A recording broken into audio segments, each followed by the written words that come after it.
میں اسلام کو ڈیفائن کیا ہے کہ کلو من الطیبات، پاکیزہ کھاؤ اور عمل بھی پاکیزہ کرو. تو جو اصل بات میں یہ محرم ہی کے حوالے سے یہ آیت کا میں نے انتخاب کیا تھا کہ جب آپ پاکیزہ کام کریں گے اور پاکیزہ کھائیں گے تو اس سے آپ لوگوں کو اچھے لگیں گے اور لوگوں کا دل چاہے گا کہ آپ جیسے بن جائیں. سمجھ میں آ رہی بات؟ ایک مثال دیتا ہوں. دیکھو کوئی بھنگی ہو جو بیچارہ ہر وقت گندگی میں رہتا ہو, اسے آپ سمجھائیں کہ یار اچھی زندگی گزارو, صاف ستھرے ہو جاؤ. آپ نے کسی دن اس کو نہلا دیا, بہترین کپڑے ڈیٹول سے نہلایا, سروس کروائی, کیونکہ ظاہر ہے وہ اتنے دنوں سے کام کر رہا ہے تو وہ سروس کے بغیر دھلے گا نہیں. سروس کروائی آپ نے اس کی, خوب نہلا دھلا کے اس پہ اسپرے چھڑک دیا آپ نے, اور 3 دن تک کنٹینیو یہی کام کیا, تو آپ مجھے بتاؤ اس کو برا فیل ہوگا یا اچھا فیل ہوگا؟ کہے گا یار بڑا مزہ آیا. اس کے دل میں اپنے کام سے نفرت پیدا ہونا شروع ہو جائے گی. تو اچھی چیز میں, اچھی طہارت میں, پاکی میں اللہ نے اٹریکشن رکھی ہے. جیسے صاف ستھرا آدمی اچھا لگتا ہے, گندا اچھا لگتا ہے؟ صاف ستھرا اچھا لگتا ہے. تو صاف ستھرے اعمال والا بھی انسان کو اچھا لگتا ہے. تو اللہ تعالیٰ نے اسلام کو جو ڈیفائن کیا 2 لفظوں میں, اچھا کھاؤ اور عمل اچھا کرو. کیا مطلب؟ ایسا کام کرو کہ غیر مسلم تمہاری طرف مائل ہوں کہ یار یہ بڑے اچھے ہیں. تو کوئی ایسی رسم اسلام میں جس کو دیکھ کر وحشت ہوتی ہو, اس کا مطلب ہے وہ اسلام, بولو بھائی, نہیں ہے. کوئی بھی آپ ایسا عمل کر رہے ہیں, لیبل اسلام کا لگا رہے ہیں, مگر اسے دیکھ کر غیر مسلم کو گھنٹوں گھنٹوں سمجھانا پڑتا ہے یہ کیوں ہو رہا ہے, اس کا مطلب ہے کہ یہ اسلام, بولو نا بھائی, نہیں ہے.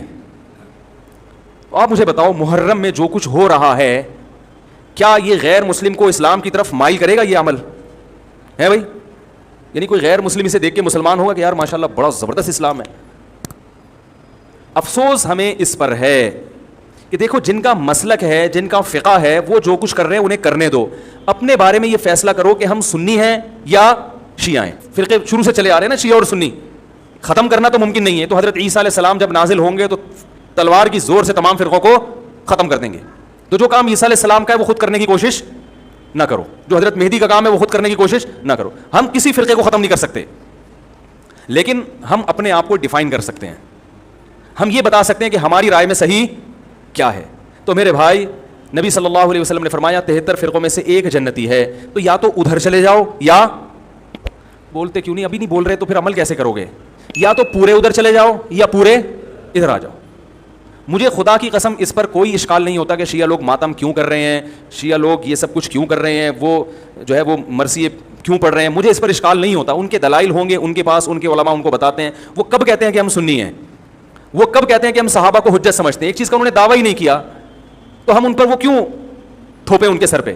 لیکن میں آپ کی بات کر رہا ہوں, میں ان لوگوں کی بات کر رہا ہوں جو اپنے آپ کو سنی کہتے ہیں.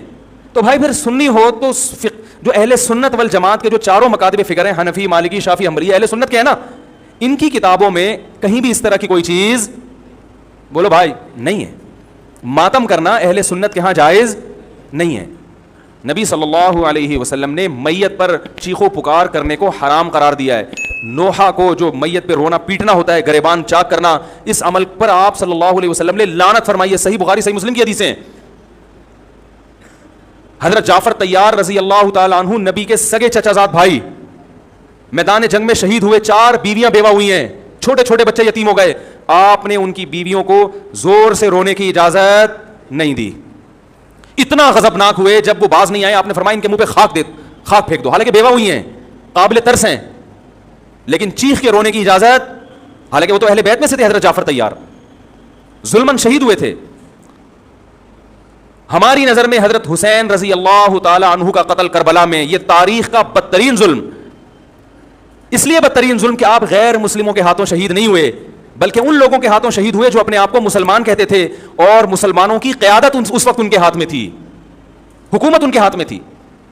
لیکن اس ظلم پہ اہل سنت والجماعت کے ہاں, جو سنی ہیں, ان کے 4 مکاتب فکر کے ہاں نہ رونے پیٹنے کی اجازت, نہ نوحہ کرنے کی اجازت, اور نہ میرے بھائی ماتم کرنے کی اجازت. میرے بھائی آپ لوگ اللہ کا واسطہ محرم میں مرثیے نہ لگائیں. ہر گاڑی میں کوئی نوحہ چل رہا ہے, کوئی شیعہ ہے تو ٹھیک ہے وہ کرے, سنیوں پہ یہ کام زیب نہیں دیتا, کیونکہ یہ منافقت ہے. پتہ ہی نہیں چل رہا آپ ادھر ہو یا آپ ادھر ہو, آپ کا مسلک کہیں نہیں پتہ چل رہا. ہمیں ایک مسلک کو فالو کرو. ہمارے ہاں محرم منحوس مہینہ